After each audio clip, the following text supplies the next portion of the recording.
Okay, good morning all of you. तो today we will discuss about conductivity.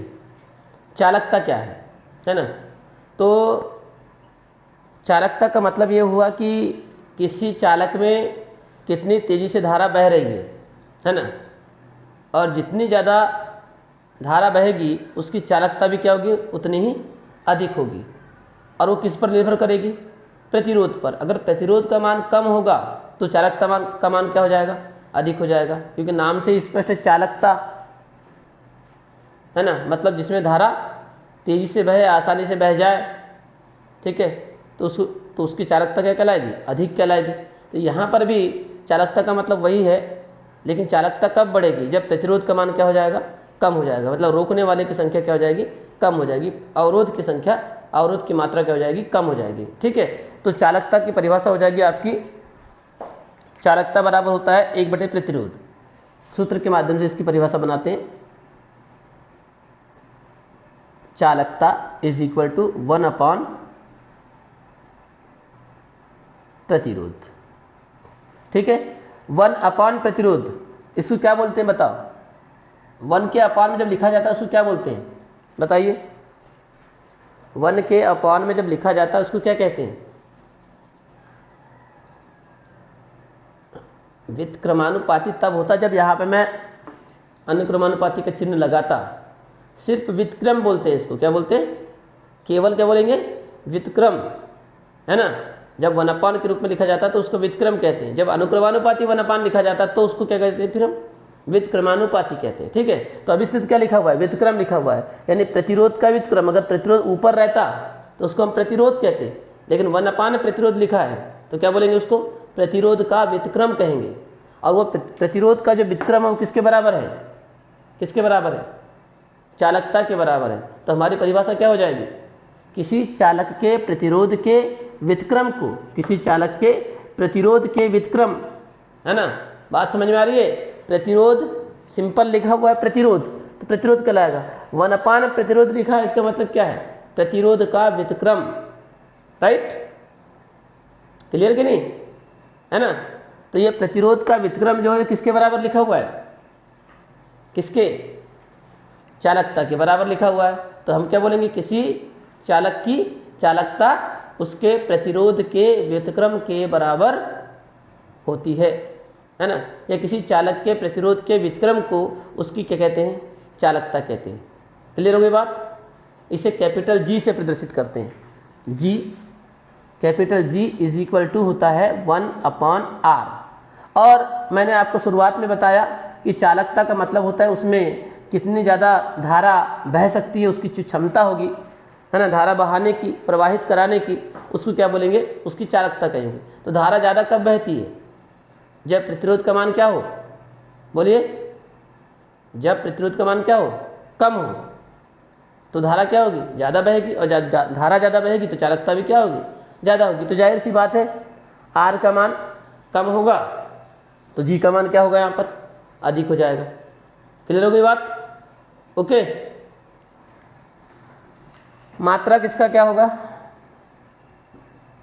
मात्रक 1/r लिखा है तो 1 क्या करोगे, ओम, है ना, समझ में आई बात। 1/ओम संकेत के रूप में, जब ये ओम ऊपर जाएगा तो क्या हो जाएगा, ओम इनवर्स। क्या पढ़ेंगे इसको, ohm inverse, ohm inverse, OHM, ohm inverse. या इसको ओम का उल्टा है इसलिए मोह भी पढ़ते हैं, MHO होगा क्या, हाँ, बात समझ में आ रही है। OHM ओम, तो उल्टा क्या होगा, MHO। राइट हो गई बात। यस और नो। तो कितने तरीके से लिखा मैंने, ओम इनवर्स ऐसा लिखा, ओम इनवर्स ऐसा लिखा, OHM ओम इनवर्स ऐसा लिखा, या फिर क्योंकि ओम का उल्टा है तो इसको क्या लिखेंगे, MHO, मोह भी पढ़ते हैं इसको। ओके, समस्या है, समस्या क्या नहीं होनी चाहिए, क्लियर। फिर विमित सूत्र आप लोग ही बनाएंगे। विमित सूत्र आप अब रोज आपको कुछ मिलता नहीं होमवर्क, इसका मतलब है आपको कुछ ना कुछ मिलना चाहिए। तो विमित सूत्र का जो है ठेका जो है आपको दिया जाता है। विमित सूत्र आप ही बनाएंगे हर बार अब, ठीक है। तो ये विमित सूत्र बनाने का, ताकि सब लोगों को पता चल जाए कि कैसे बनाया जाता है। और कुछ लोग नहीं लिख रहे हैं विमित सूत्र, है ना, वो दूसरों का छाप दे रहे हैं, जैसा कि वैसा एक ने डाल दिया, दूसरे बिल्कुल उसी को एज इट इज क्या कर देते हैं, उतार के बढ़िया फर्स्ट क्लास लिख देते हैं। अपने मन से बनाओ, जरा अपने दिमाग का उपयोग करो, ऐसे कैसे चलेगा, ठीक है। तो विमित सूत्र आप लोगों को ही करना है। आदत बन जाए कि कोई भी भौतिक राशि का विमित सूत्र हम कैसे निकालते हैं, कैसे ज्ञात करते हैं, ये आपको खुद को आना चाहिए। याद करने से यहाँ काम चलने वाला नहीं है। कितने भौतिक राशियों का विमित सूत्र याद करोगे, हाँ कितने? इसलिए आपको निकालते बनना चाहिए, ठीक। मुझे खुद नहीं मालूम क्या होता है ना। मैं भी पहले क्या करूँगा, उसको हल करूँगा, उसके बाद ही पता रहेगा। मुझे नहीं मालूम क्या होता है, इसलिए मैं डायरेक्ट नहीं लिखता। राशि कैसी होगी? अदिश राशि। कैसी राशि है? अदिश राशि है, ठीक है, क्योंकि इसकी कोई दिशा नहीं है तो अदिश राशि हो जाएगी। इसके बाद में एक इम्पॉर्टेंट टॉपिक होता है, अगर हमने प्रतिरोध पढ़ा और चालकता पढ़ा, तो अब हम पढ़ेंगे विशिष्ट प्रतिरोध। क्या पढ़ेंगे अब हम? विशिष्ट प्रतिरोध। यह महत्वपूर्ण है ना, विशिष्ट प्रतिरोध। इसको थोड़ा समझना होगा अच्छे से।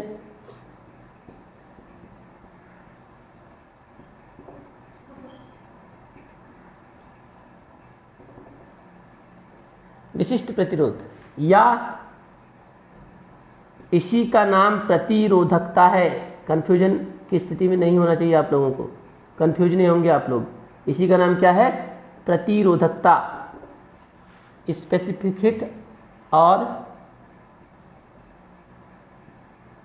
स्पेसिफिक रेजिस्टेंस, या इसी का नाम है आपका रेजिस्टिविटी, ठीक है। प्रतिरोधकता या विशिष्ट प्रतिरोध, ये आपके लिए होमवर्क है, ओके। अब इसको मैं अभी बताता हूं, लेकिन हमको पहले जो पूर्व ज्ञान है उस पर हम चर्चा करते हैं। इसकी परिभाषा बाद में देंगे हम, ठीक है। इसकी जो परिभाषा होगी वो बाद में देते हैं। जैसे हम लोगों ने पिछले बार विशिष्ट ऊष्मा की परिभाषा कैसे दिया था, बाद में दिया था, वैसे यहाँ विशिष्ट प्रतिरोध की परिभाषा क्या कर देंगे हम, बाद में देंगे। तो माना कि किसी, या माना किसी नहीं आएगा, नियत ताप पर, आप जानते हैं नियत ताप पर किसी चालक का प्रतिरोध उसकी लंबाई L के अनुक्रमानुपाती एवं उसके अनुप्रस्थ परिच्छेद के क्षेत्रफल के व्युत्क्रमानुपाती होती है। ये आपको मालूम है कि नहीं मालूम है? बोलो यस और नो। मालूम है ना?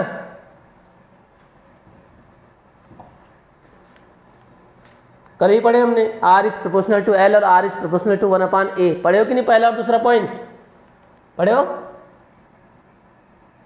हाँ, तो नियत ताप पर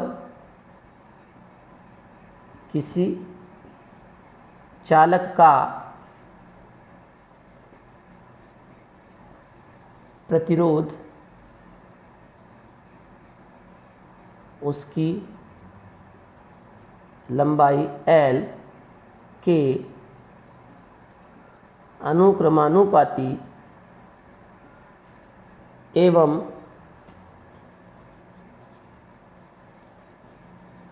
उसके अनुप्रस्थ परिच्छेद के क्षेत्रफल ए के क्या होती है?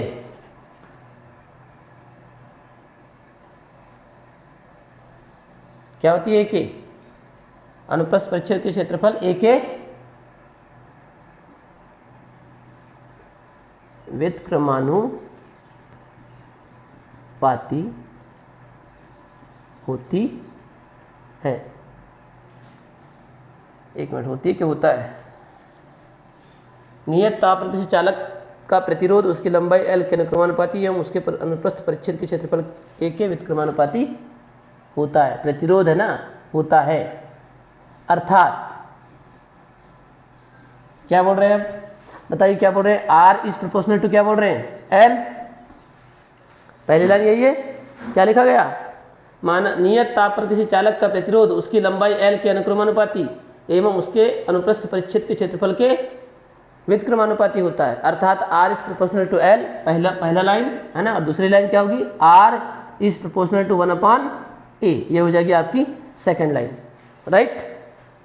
ओके, यस और नो? बोलिए। समीकरण 1 व समीकरण 2 को संयुक्त करने पर, संयुक्त करेंगे तो क्या होगा बताओ? ऊपर वाले को ऊपर और नीचे वाले को नीचे होगा, ऐसा? L ऊपर आ जाएगा, A नीचे आ जाएगा। किसी को डाउट नहीं होना चाहिए? अरे है कि किसी को तकलीफ? ऐसा लिखा तो नहीं होनी चाहिए। अनुक्रमानुपाती का चिन्ह हटाएंगे तो क्या करेंगे बताइए? बोलिए, क्या करेंगे? नीतांक लेंगे, तो यहां एक नीतांक हो जाएगा रो। क्या पढ़ते हैं इसको? रो। पुराने परिचित हो आप इस शब्द से, L/A। ठीक है, जहां अब ये इसको डब्बे के अंदर भी डाल दो क्योंकि इसका कई जगह पर काम आता है। जहां रो एक नियतांक है, जिसे इसी को बोलते हैं, जिसे चालक का क्या कहते हैं? इसको विशिष्ट प्रतिरोध, विशिष्ट प्रतिरोध, या इसी का क्या नाम है? प्रतिरोधकता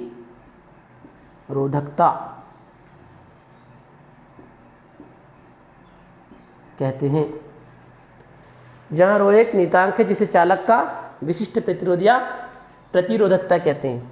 ठीक है, तो ये हो गया आपके पास में रो, इसी को बोलेंगे विशिष्ट प्रतिरोध या विशिष्ट प्रतिरोध या प्रतिरोधकता, है ना। अब रो को परिभाषित भी करना है हमको, तो रो का मान निकाल लेते हैं। पहले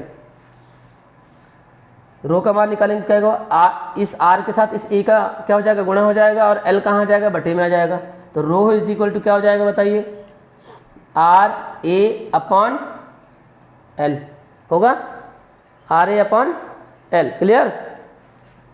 यदि अब इसको परिभाषित करना है तो हम कंडीशन लेते हैं, यदि L इज इक्वल टू 1 तथा A इज इक्वल टू 1, तब जब हमने दोनों को क्या कर दिया? एक कर दिया, तो बताइए क्या आया?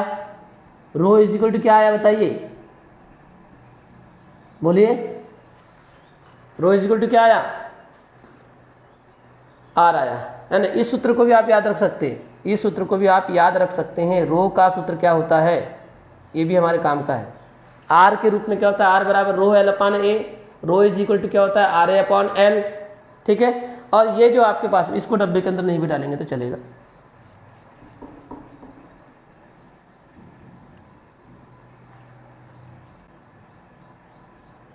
रो इज इक्वल टू R आया। अब ये जो रो इज इक्वल टू R आया है ना, या इसको भी चलो ठीक है, ताकि हम यहाँ परिभाषित करने वाले हैं। रो इज इक्वल टू R आया, लेकिन कब आया? यानी कि विशिष्ट प्रतिरोध जो है उस चालक के प्रतिरोध के बराबर हो गया। लेकिन कब हुआ? जब उस चालक तार की जो लंबाई है वो एकांक कर दिया, और अनुप्रस्थ परिच्छेद का क्षेत्रफल क्या कर दिया आपने? एकांक कर दिया। ठीक है, तो कहने का मतलब यह है, इसकी परिभाषा ऐसी होती है। अब यही बात समझ में आती है ना, यहीं पर बात समझ में नहीं आती, आपको यहाँ पर बात समझना है। एकांक लंबाई, इसकी परिभाषा ऐसी होती है, एकांक लंबाई तथा एकांक अनुप्रस्थ परिच्छेद वाले चालक के प्रतिरोध को उसका क्या कहते हैं? विशिष्ट प्रतिरोध कहते हैं। अब मैं आपको एग्जांपल देता हूँ। ये मान के चलो, ये आपके पास में एक चालक है ना, अभी तो चालक नहीं है लेकिन मानते हैं एक चालक है, लोहे का टुकड़ा था मान के चलो। इस चालक का कुछ भी प्रतिरोध होगा, जितना भी प्रतिरोध होगा, है ना, मान के चलता हूँ मैं एग्जाम्पल के थ्रू एक डायग्राम बना के बता देता हूँ कि, चलिए यहाँ बताता हूँ। ये आपके पास में एक लंबा चालक था, ठीक है। इस चालक की लंबाई l थी, अनुप्रस्थ परिच्छेद का क्षेत्रफल कितना था? a था, a है। और इसका प्रतिरोध कितना है? इसके लिए R बराबर टोटल यहाँ से यहाँ तक के लिए R बराबर कितना है? मान के चलो 50 ओम है। कितना ओम है? 50 ओम है, ठीक है। ये मान के चलते हैं, समझ में आ गई बात? ये बड़े चालक की बात कर रहा हूँ मैं, जिसकी लंबाई l है, अनुप्रस्थ परिच्छेद का क्षेत्रफल a है, उसका प्रतिरोध कितना है? 50 है। अब मैं क्या करने वाला हूँ? अब मैं ऐसा चालक लूँगा जिसकी लंबाई कितनी है? एकांक है, और अनुप्रस्थ परिच्छेद का क्षेत्रफल भी कितना है? 1 है। तो क्या इससे बड़ा होगा कि छोटा होगा बताओ? जैसे ये पूरा चालक है ना, इस चालक की लंबाई l, अनुप्रस्थ परिच्छेद का क्षेत्रफल a, और इसका प्रतिरोध कितना हुआ? 50 ओम। अब मैंने क्या किया?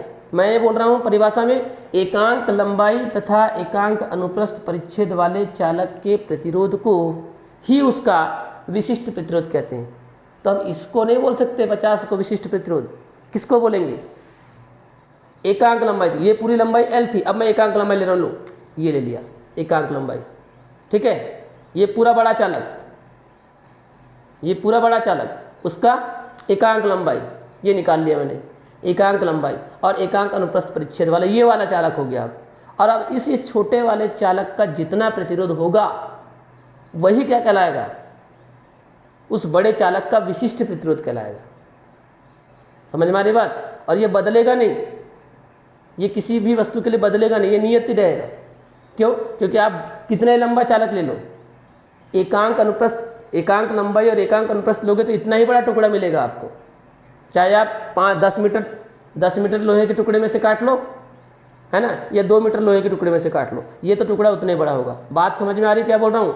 ये क्या है? पूरा का पूरा बड़ा चालक है ना, जिसकी लंबाई l है, अनुप्रस्थ परिच्छेद का क्षेत्रफल a है, और प्रतिरोध कितना है?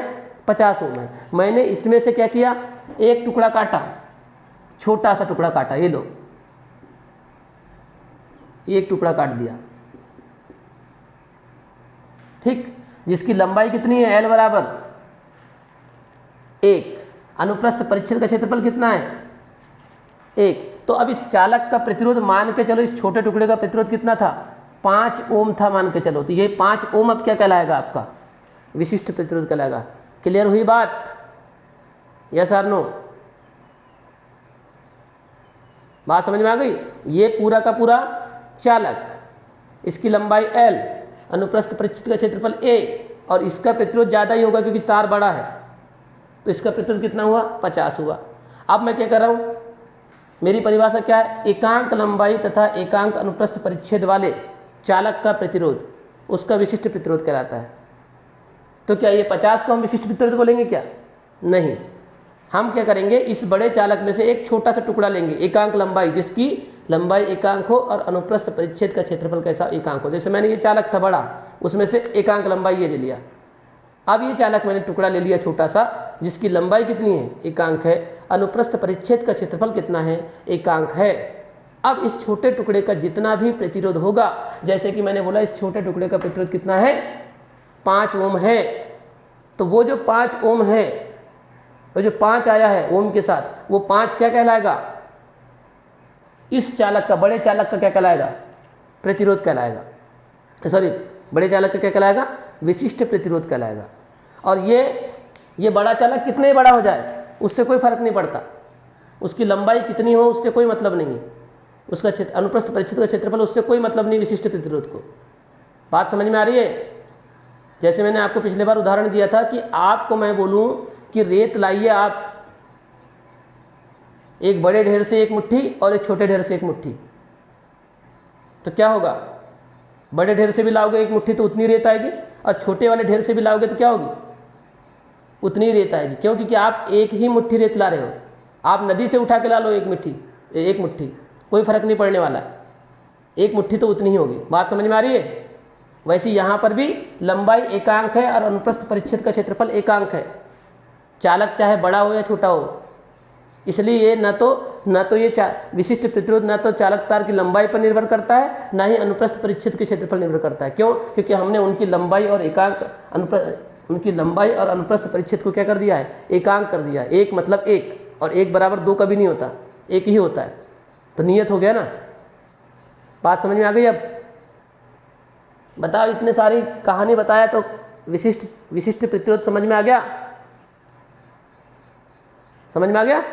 ये जो छोटा टुकड़ा है, इस छोटे टुकड़े का जितना प्रतिरोध होगा, जिसकी लंबाई एकांक है और अनुप्रस्थ परिच्छेद का क्षेत्रफल एकांक है, तो इस छोटे टुकड़े का जितना विशिष्ट प्रतिरोध होगा, जितना प्रतिरोध होगा वही क्या कहलाएगा? चालक का विशिष्ट प्रतिरोध कहलाएगा। क्लियर हो गई बात? यस और नो? बढ़ूं आगे, बढ़ूं आगे। इससे सरल उपाय फिर कोई नहीं हो सकता समझाने का। और विथ डायग्राम भी मैंने आपको समझा दिया हूँ, है ना? आपको मैंने ये विथ डायग्राम समझा दिया हूँ ताकि आपको समझ में आ जाए कि बड़ा चालक ये है और ये छोटा चालक है जिसकी लंबाई 1 है और क्षेत्रफल 1 है। तो उसका प्रतिरोध है आपके पास में R, और R बराबर है 5 ओम, और R ही क्या कहलाएगा? उसका विशिष्ट प्रतिरोध कहलाएगा। क्लियर? यहां लिख देते हैं अतः करके, अतः एकांक लंबाई तथा एकांक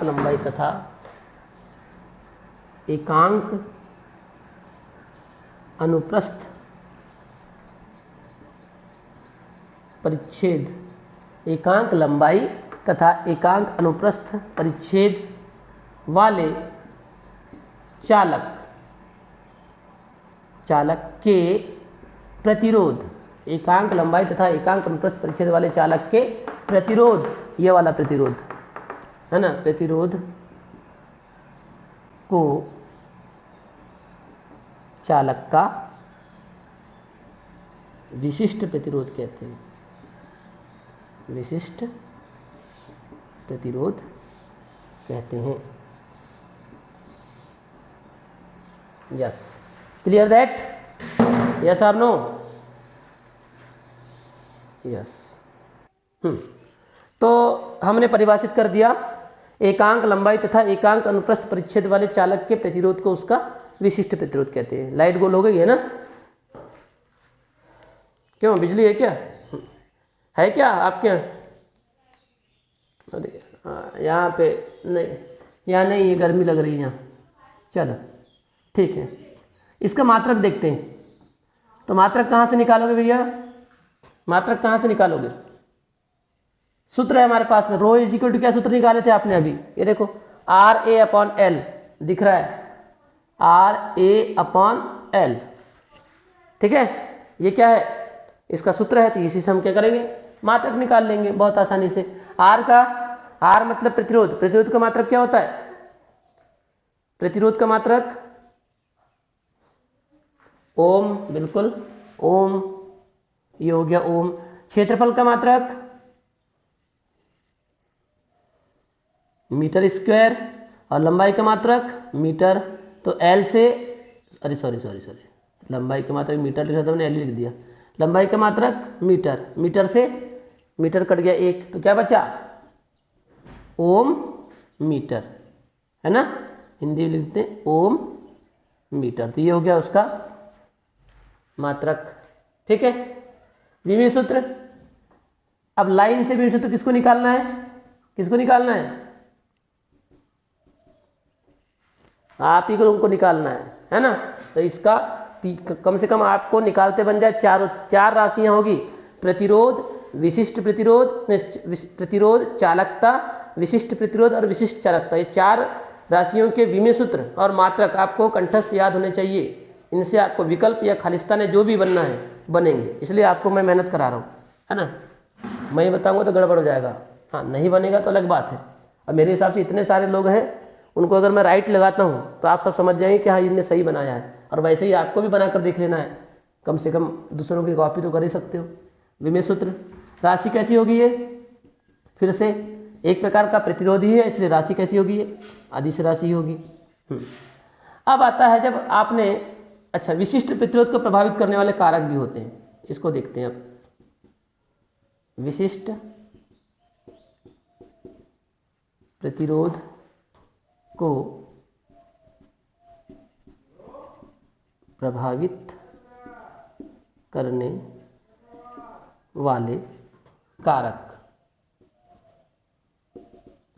विशिष्ट प्रतिरोध को प्रभावित करने वाले कारक कौन कौन से होंगे बताओ, किस पर निर्भर करेगा बताइए। हाँ, क्षेत्रफल और लंबाई, किसने बोला है? अच्छा बढ़िया, मेरा समझाने का तो कोई मतलब ही नहीं निकला है? अरे मैंने अभी इस सूत्र पे मत जाओ, इस सूत्र पे नहीं जाना है, मैंने पहली परिभाषा बता चुका हूं। विशिष्ट प्रतिरोध ना तो लंबाई पर निर्भर करता है ना ही अनुप्रस्थ परिच्छेद के क्षेत्रफल पर निर्भर करता है। इस सूत्र पे मत जाओ कि आर लिखा है, ए लिखा है तो निर्भर करेगा। समझ में आई बात? क्यों? क्योंकि एल बराबर 1 हो चुका है, ए बराबर 1 हो चुका है। ऐसी कंडीशन में हमने चालक के प्रतिरोध को क्या बोले हैं? विशिष्ट प्रतिरोध बोले। यही तो बात पकड़ने की है, यही बात समझने की है कि ये ना ये चालक की लंबाई पर निर्भर करता है ना ही ये अनुप्रस्थ परिच्छेद के क्षेत्रफल पर निर्भर करता है। क्यों? क्योंकि परिभाषा बोलती है एकांक लंबाई तथा एकांक अनुप्रस्थ परिच्छेद वाले चालक के प्रतिरोध को उसका विशिष्ट प्रतिरोध कहते हैं। मतलब लंबाई को आपने 1 कर दिया, अब 1 बराबर 2 हो जाएगा क्या? नहीं हो सकता। आप लंबाई को क्या कर चुके हो? निश्चित कर चुके हो, नियत कर चुके हो। एल बराबर 1 मतलब 1, ए बराबर 1 मतलब 1, आप बदल नहीं सकते उसको। और जब जो चीज बदल ही नहीं रही है वो कैसे किसी को प्रभावित कर सकती है? क्लियर हो गई बात? यस और नो?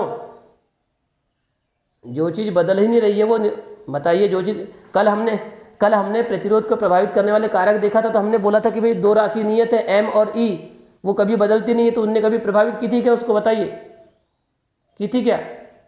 नहीं की थी। हाँ, तो वैसे यहां पर भी ना एल निर्भर करेगा। चलो जाओ, चलो चलो चलो चलो, अरे नहीं नहीं नहीं, नीचे नीचे नीचे नीचे नीचे नीचे नीचे नीचे नीचे नीचे जा, मैं से मिल लो जाओ। तो ना एल पर निर्भरता होगी ना ए पर निर्भरता होगी। अब कैसे? अब आपको बिल्कुल अच्छा नहीं लग रहा है कि ये सूत्र यहाँ लिखा हुआ है और ये कैसा बता रहे हैं सर, दिमाग खराब हो रहा है हमारा। एक तो सूत्र भी बता दिए वाला और ऊपर से निर्भर भी नहीं कर रहा है। तो देखते हैं अभी हम फिर एक और सूत्र लेके आते हैं कि आखिर क्यों निर्भर नहीं करता। ठीक है, तो अभी आपको पूरा क्लियर हो जाएगा कि आखिर मैं ऐसा क्यों बोल रहा हूँ। हालांकि मैंने कारण बता चुका हूँ, ये सटीक कारण है मैंने जो बता दिया हूँ, लेकिन मैं सूत्र के माध्यम से आपको फिर कारण बताता हूँ, है ना। हम जानते हैं, अब पता नहीं आप लोग जानते हो कि नहीं। हम जानते हैं कि, क्या जानते हो आप? आर बराबर क्या होता है बताइए? आर बराबर क्या होता है? वो वाला सूत्र बताओ। ये आर बराबर रो एल अपान ए, ये आप जानते हो कि नहीं जानते हो? अभी ये लिखा है, ये देखो यहां लिखा था आर बराबर रो एल अपान ए। दिख रहा है कि सबको? हाँ हाँ, तो आर बराबर रो एल अपान ए, इसको दे दो समीकरण नंबर 1। परंतु आप लोगों ने कल एक और आर का फार्मूला पढ़ा था। क्या पढ़ा था बताइए? आर इज इक्वल टू क्या होता है? एम एल अपान एन ई स्क्वायर टाउ ए। पढ़ा था क्या? बोलो। पढ़ा था, बिल्कुल पढ़ा था। आर इज इक्वल, अब देखो मैं क्या कर रहा हूं यहां पे, ये एम ऊपर का upon n e square tau, इसको मैंने एक कोष्टक में कर दिया, और ये हो गया एल अपॉन ए। इसको दे देता हूं समीकरण नंबर 2। सही है इतना? हाँ सही है कि नहीं? M l n e square tau A, क्या दिक्कत है?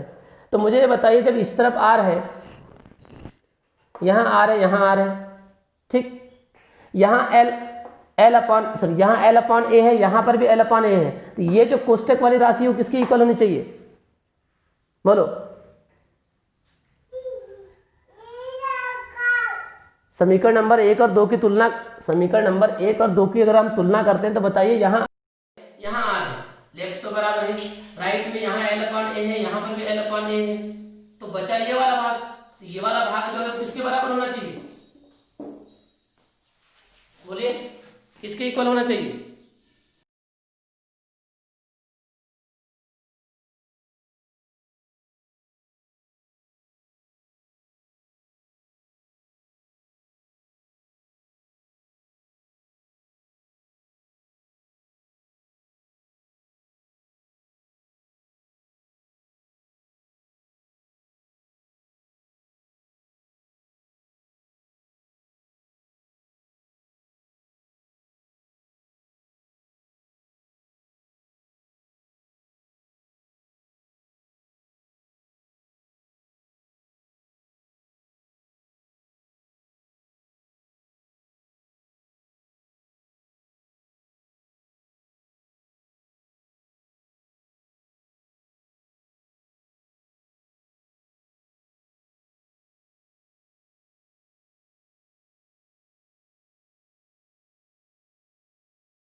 समीकरण नंबर 1 और 2 की तुलना करने पर आपने क्या पाया बताइए? ये रो किसके बराबर होगा?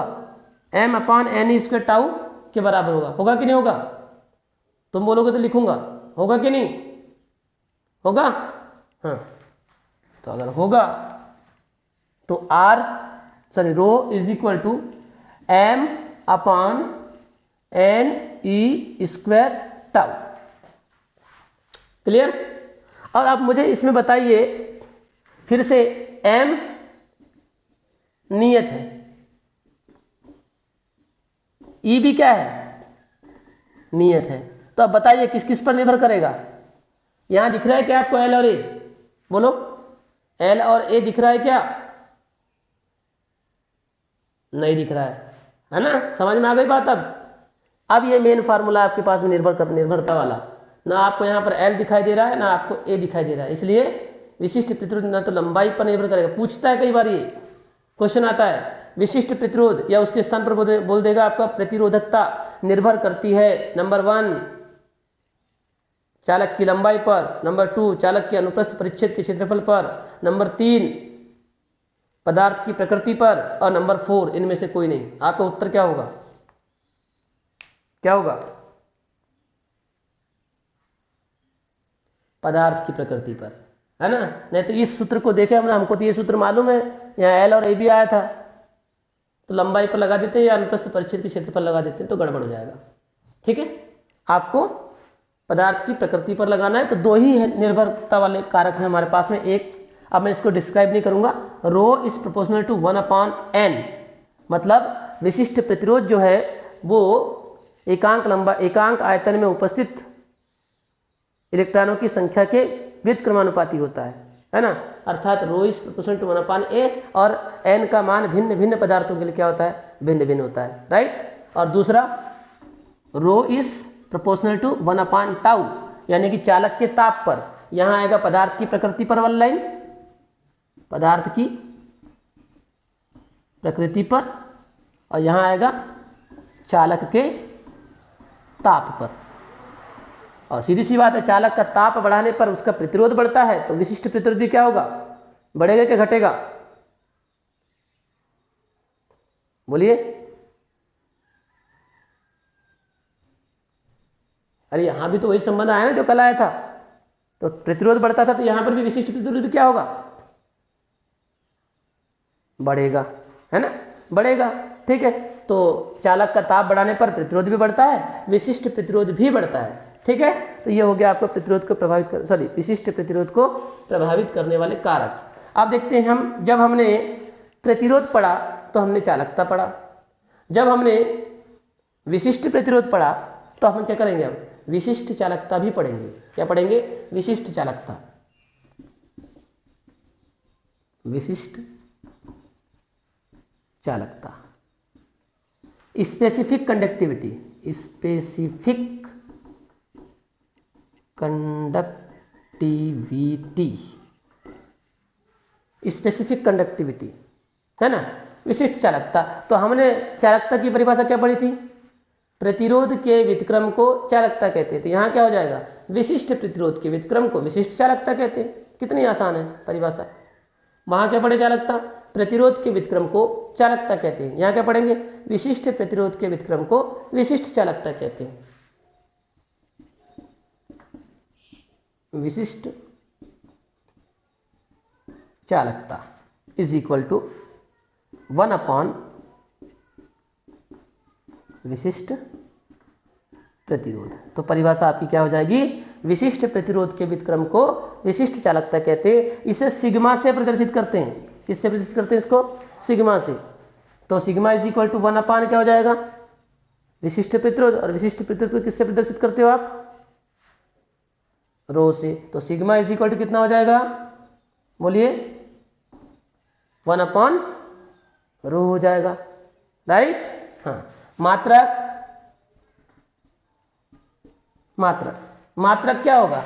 सीधी सी बात है, rho is equal to 1/, sigma is equal to 1/ρ है। और रो का मात्रक क्या निकाले बताओ? क्या निकाले हो? ओम मीटर। तो जब ये ऊपर जाएगा तो क्या आएगा? ओम इनवर्स मीटर इनवर्स, या इसी को क्या लिखेंगे, ओम इनवर्स मीटर इनवर्स। क्या दिक्कत है क्या किसी को दिक्कत? नहीं। यस, विमेय सूत्र कौन निकालेगा? हाँ, इसी सूत्र का उपयोग। जो भी विशिष्ट प्रतिरोध का विमेय सूत्र लाओगे उसका क्या कर देना, उल्टा कर देना, प्लस वाली घात को माइनस, माइनस वाली घात को प्लस, तो क्या हो जाएगा, उसका विमेय सूत्र हो जाएगा। आप ही को करना है। तीनों राशियों के चालकता, विशिष्ट प्रतिरोध और विशिष्ट चालकता लाइन से सॉल्व करते हुए, है ना, कॉपी में एक साथ नहीं लिखना है, सॉल्व करते हुए क्या करेंगे आप लोग, आंसर देंगे इसका। और राशि कैसी होगी, ये भी राशि कैसी होगी, अदिश राशि होगी। ठीक, तो मेरे हिसाब से अब कोई किसी प्रकार का डाउट नहीं रहना चाहिए, है ना। और मैं मात्रकों पर मैं थोड़ी सी चर्चा कर लूँ।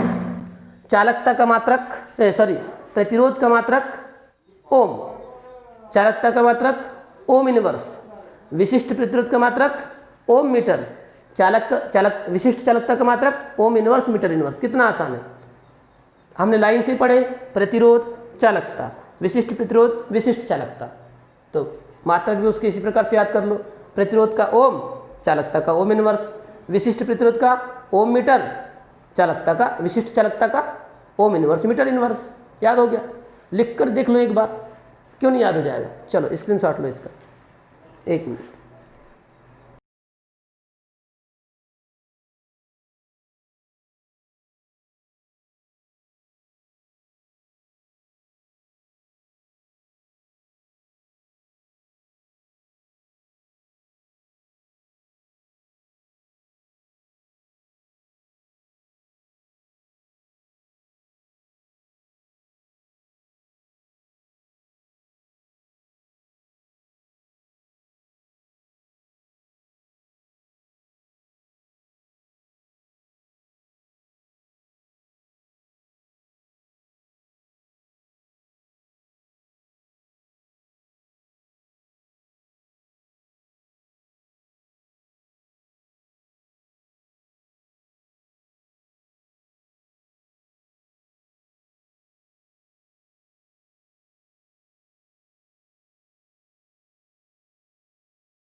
पाँच 7 मिनट लगेगा। थ्योरी आपकी वही रहेगी, माना कि किसी चालक तार की लंबाई स्मॉल एल, अनुप्रस्थ परिच्छेद का क्षेत्रफल कैपिटल ए, आरोपित विभवांतर वी, प्रवाहित धारा आई, चालक का प्रतिरोध कैपिटल आर तथा विशिष्ट प्रतिरोध विशिष्ट प्रतिरोध रो है। तब से हम क्या करेंगे, डेरिवेशन को स्टार्ट करेंगे। ठीक है, तो एक बार मैं फिर से बोलता हूँ। माना कि किसी चालक तार की लंबाई स्मॉल एल, अनुप्रस्थ परिच्छेद का क्षेत्रफल कैपिटल ए, आरोपित विभवांतर वी, प्रवाहित धारा आई, प्रतिरोध कैपिटल आर तथा विशिष्ट प्रतिरोध रो है। तब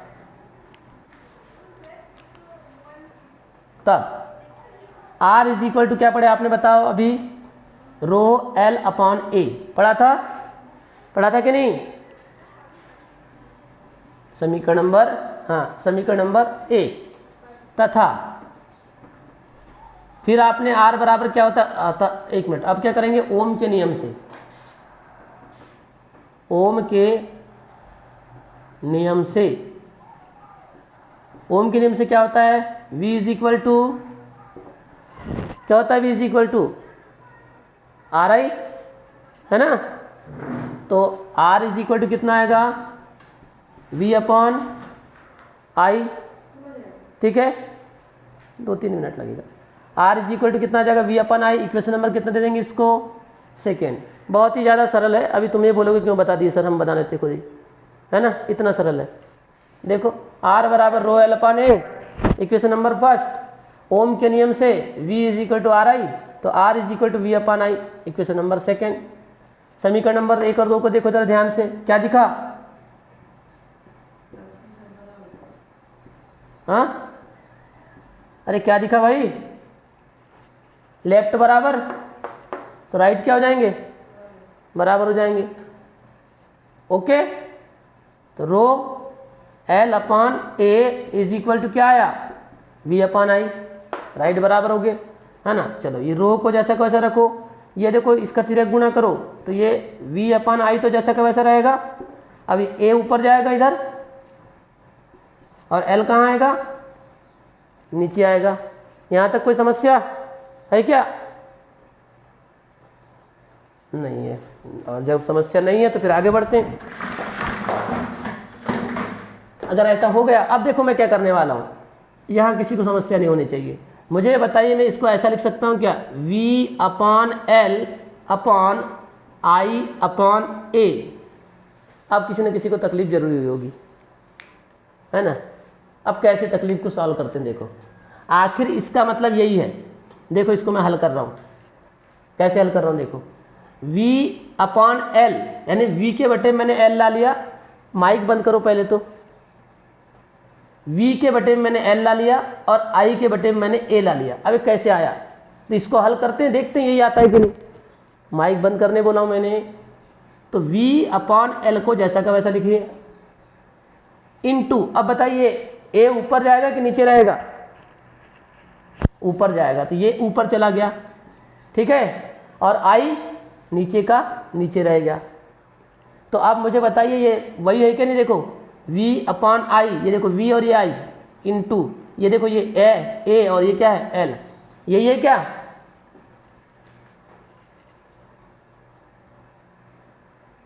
अरे यही है क्या बताओ। तो अब किसी को तकलीफ तो नहीं है,